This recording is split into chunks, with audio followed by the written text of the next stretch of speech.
January 26th. We begin our Bible reading today as usual in the Old Testament. And our narrative will come from the book of Exodus, chapter 2, verse 11. And we'll go through chapter 3, verse 22. Moses' parents, Amram and Jochebed, knew that the times were difficult, but they had faith to get married and have a family. Aaron and Miriam were already in the home when Moses was born. It was not easy to provide for another child, but God enabled them, as He still does parents today. It also took faith for the parents to put their son into the river. Obeying at least the spirit of the Egyptian law, God rewarded their faith. Jochebed not only got her son back, but she was paid to take care of him. Moses had a splendid education, but he was lacking in faith. He fought the wrong enemy at the wrong time with the wrong weapon. When you start to look around and ask yourself, is it safe? And not, is it right? You have stopped living by faith. Sometimes God has to set us aside to teach us what we need to know and to help us forget the way the world does things. Moses' impulsive deed sent him to the back of the desert for 40 years. Just as his impulsive words would keep him out of the promised land. An impatient spirit is a dangerous thing. And as we move on into chapter 3 here in the book of Exodus, we'll see that you never know what a day may bring, so keep your eyes and ears open to the leading of the Lord. Childlike curiosity completely changed Moses' life. God calls busy people to serve Him, and He reveals Himself to them. God is faithful. He called Abraham, He cared for Isaac, guided and protected Jacob, and He would be with Moses. He is the God of the individual as well as the nation, and He does not change from generation to generation. God is concerned and compassionate. He saw the affliction of His people, and He heard their cries. Then why didn't He act sooner? Because He was following a perfect timetable. We simply must learn to trust God's wisdom and to wait on the Lord and His timing. God is long-suffering. The Lord answered all of Moses' objections and gave one assurance after another to encourage him. Moses said, "I am not." And God replied, "I am." The faith lays hold of what God is and obeys what God says. Faith sees the opportunities while unbelief sees the obstacles. Are you arguing with God about something He wants you to do? With that, let's begin our reading today here in the Old Testament. January 26th. Exodus chapter 2, verse 11 through chapter 3, verse 22. Many years later, when Moses had grown up, he went out to visit his people, the Israelites, and he saw how hard they were forced to work. During his visit, he saw an Egyptian beating one of the Hebrew slaves. After looking around to make sure no one was watching, Moses killed the Egyptian and buried him in the sand. The next day, as Moses was out visiting his people again, he saw two Hebrew men fighting. "What are you doing, hitting your neighbor like that?" Moses said to the one in the wrong. "Well, who do you think you are?" the man replied. "Who appointed you to be our prince and judge? Do you plan to kill me as you killed that Egyptian yesterday?" Moses was badly frightened because he realized that everyone knew what he had done. And sure enough, when Pharaoh heard about it, he gave orders to have Moses arrested and killed. But Moses fled from Pharaoh and escaped to the land of Midian. When Moses arrived in Midian, he sat down beside a well. Now it happened that the priest of Midian had 7 daughters, who came regularly to this well to draw water and fill the water troughs for their father's flocks. But other shepherds would often come and chase the girls and their flocks away. This time, however, Moses came to their aid, rescuing the girls from the shepherds. Then he helped them draw water for their flocks. When the girls returned to Reuel, their father, he asked, How did you get the flocks watered so quickly today?" "An Egyptian rescued us from the shepherds," they told him, "and then he drew water for us and watered our flocks." "Well, where is he then?" their father asked. "Did you just leave him there? Go and invite him home for a meal." Moses was happy to accept the invitation, and he settled down to live with them. In time, Reuel gave Moses one of his daughters, Zipporah, to be his wife. Later they had a baby boy, and Moses named him Gershom, for he said, "I have been a stranger in a foreign land." Years passed, and the king of Egypt died. But the Israelites still groaned beneath their burden of slavery. They cried out for help, and their pleas for deliverance rose up to God. God heard their cries and remembered his covenant promise to Abraham, Isaac, and Jacob. He looked down on the Israelites and felt deep concern for their welfare. One day Moses was tending the flock of his father-in-law Jethro, the priest of Midian, and he went deep into the wilderness near Sinai, the mountain of God. Suddenly, the angel of the Lord appeared to him as a blazing fire in a bush. Moses was amazed because the bush was engulfed in flames, but it didn't burn up. "Amazing," Moses said to himself. "Why isn't that bush burning up? I must go over to see this." When the Lord saw that he had caught Moses' attention, God called to him from the bush, "Moses, Moses." "Here I am," Moses replied. "Do not come any closer," God told him. "Take off your sandals, for you are standing on holy ground." Then he said, "I am the God of your ancestors, the God of Abraham, the God of Isaac, and the God of Jacob." When Moses heard this, he hid his face in his hands, because he was afraid to look at God. Then the Lord told him, "You can be sure I have seen the misery of my people in Egypt. I have heard their cries for deliverance from their harsh slave drivers. Yes, I'm aware of their suffering. So I have come to rescue them from the Egyptians and lead them out of Egypt into their own good and spacious land.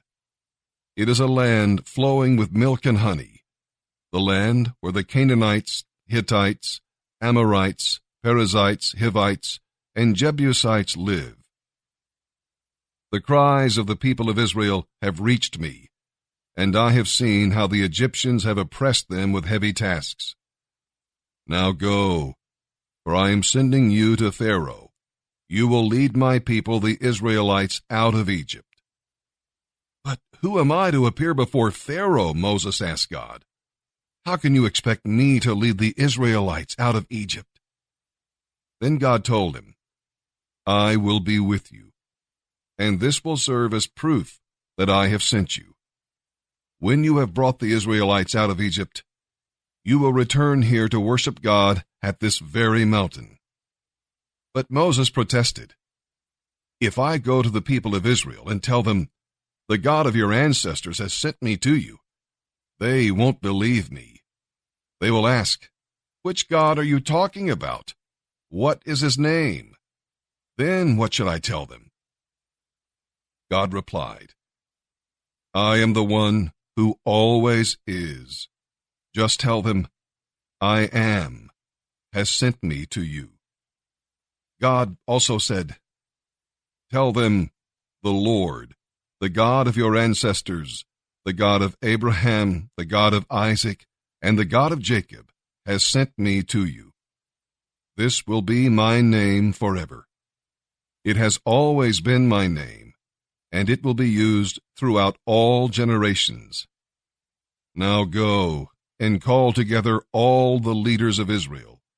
Tell them, 'The Lord, the God of your ancestors, the God of Abraham, Isaac, and Jacob, appeared to me in a burning bush. He said, You can be sure that I am watching over you and have seen what is happening to you in Egypt. I promise to rescue you from the oppression of the Egyptians. I will lead you to the land now occupied by the Canaanites, Hittites, Amorites, Perizzites, Hivites, and Jebusites, a land flowing with milk and honey. The leaders of the people of Israel will accept your message. Then all of you must go straight to the king of Egypt and tell him, "The Lord, the God of the Hebrews, has met with us. Let us go on a 3-day journey into the wilderness to offer sacrifices to the Lord our God. But I know that the king of Egypt will not let you go except under heavy pressure. So I will reach out and strike at the heart of Egypt with all kinds of miracles. Then at last he will let you go. And I will see to it that the Egyptians treat you well. They will load you down with gifts so you will not leave empty-handed.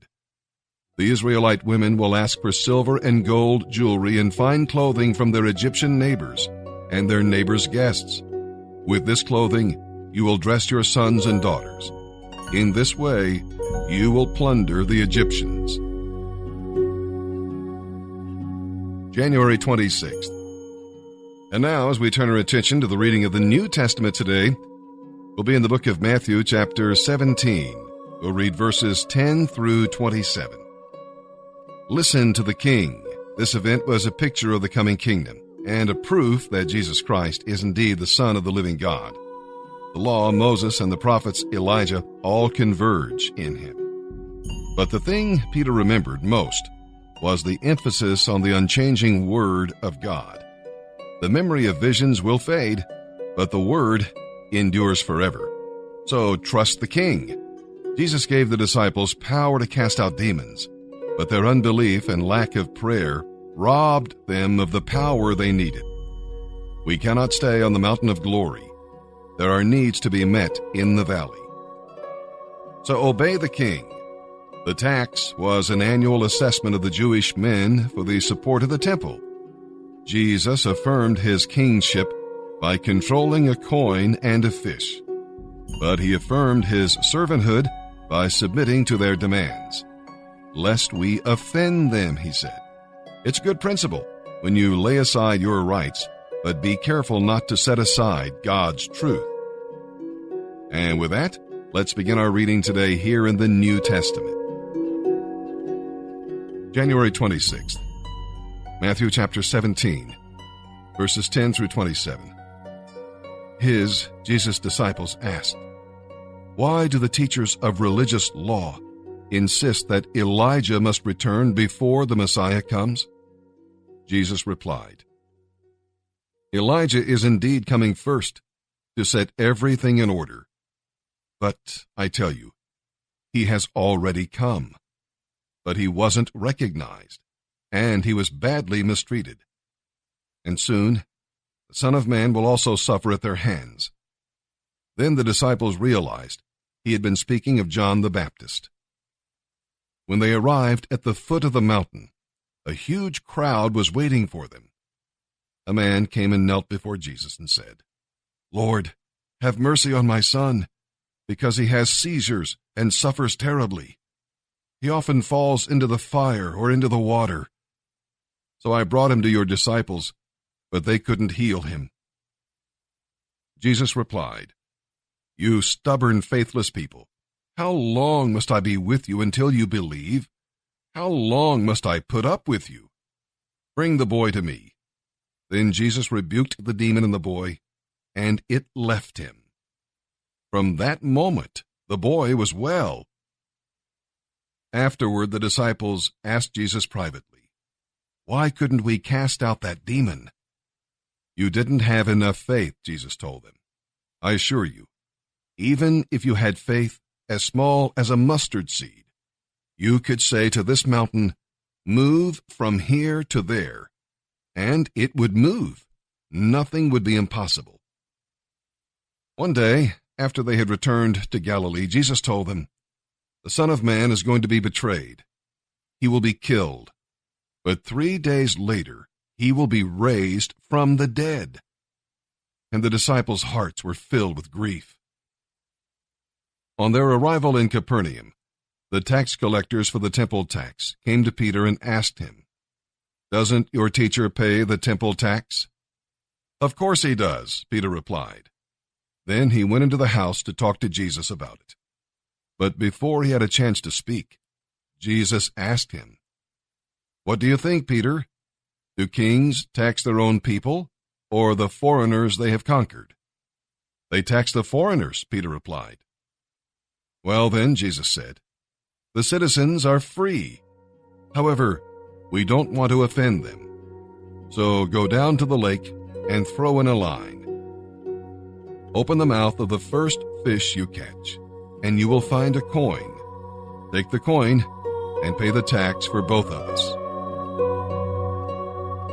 Psalm 22, verses 1 through 18. This is about crucifixion. Because he was a prophet, David was able to write about the Messiah centuries before he came. Crucifixion was not a Jewish form of capital punishment, yet David described it accurately. As we listen, we'll see Jesus at Calvary, his cry to the Father, the period of darkness, the ridicule of the people, his thirst and pain, his pierced hands and feet, it's all here, and the gambling for his clothes, even that is here in this psalm. Remember, he endured all of these things for you. Psalm 22, verses 1 through 18. For the choir director, a psalm of David, to be sung to the tune, "Doe of the Dawn." My God, why have you forsaken me? Why do you remain so distant? Why do you ignore my cries for help? Every day I call to you, my God, but you do not answer. Every night you hear my voice, but I find no relief. Yet you are holy. The praises of Israel surround your throne. Our ancestors trusted in you, and you rescued them. You heard their cries for help and saved them. They put their trust in you and were never disappointed. But I am a worm and not a man. I am scorned and despised by all. Everyone who sees me mocks me. They sneer and shake their heads, saying, "Is this the one who relies on the Lord? Then let the Lord save him. If the Lord loves him so much, let the Lord rescue him." Yet you brought me safely from my mother's womb and led me to trust you when I was a nursing infant. I was thrust upon you at my birth. You have been my God from the moment I was born. Do not stay so far from me, for trouble is near, and no one else can help me. My enemies surround me like a herd of bulls. Fierce bulls of Bashan have hemmed me in. Like roaring lions attacking their prey, they come at me with open mouths. My life is poured out like water, and all my bones are out of joint. My heart is like wax melting within me. My strength is dried up like sun-baked clay. My tongue sticks to the roof of my mouth. You have laid me in the dust and left me for dead. My enemies surround me like a pack of dogs. An evil gang closes in on me. They have pierced my hands and feet. I can count every bone in my body. My enemies stare at me and gloat. They divide my clothes among themselves and throw dice for my garments. Proverbs chapter 5, verses 7 through 14. So now, my sons, listen to me. Never stray from what I'm about to say. Run from her. Don't go near the door of her house. If you do, you will lose your honor and hand over to merciless people everything you have achieved in life. Strangers will obtain your wealth, and someone else will enjoy the fruit of your labor. Afterward, you will groan in anguish when disease consumes your body, and you will say, "How I hated discipline! If only I had not demanded my own way. Oh, why didn't I listen to my teachers? Why didn't I pay attention to those who gave me instruction? I have come to the brink of utter ruin, and now I must face public disgrace.